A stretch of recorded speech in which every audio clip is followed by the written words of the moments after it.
Without going into all the details, but they're readily available if you want to take the time to read about them. Uh, the Trump administration people, which is my bet of who it is, have been playing the markets and apparently been doing it right before Trump makes announcements. For example, when he made an announcement uh, uh, that the war was virtually won, and he was giving Iran a 5 day reprieve uh, on any bombings or destruction in Iran. Why he would do it anyway if the war was won is a different question. But people who were betting that the market would go up won big, and the same at the same time, people who were betting that the price of oil would go down also won big, and they placed those bets 15 minutes before Trump made the announcement. What a remarkable coincidence that is.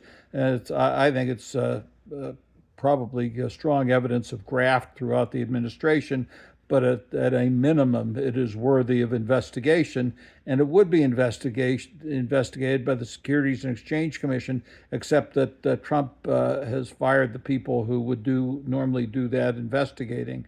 At the same time, Jared Kushner, who's allegedly negotiating in the Middle East, along with Steve Witkoff, has been taking money from the Arab states for investments. And if that's not a clear conflict of interest, nothing is. But that doesn't stop this administration. But it shows you how they are destroying the moral fiber and fabric of this country because they're getting away with it and the Republicans don't give a damn.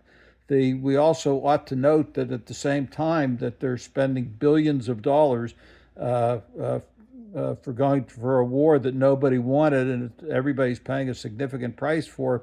The Republicans and Trump repeatedly said we can't do anything but cut the benefits for people who need food stamps. We have to cut health care benefits because we can't afford it.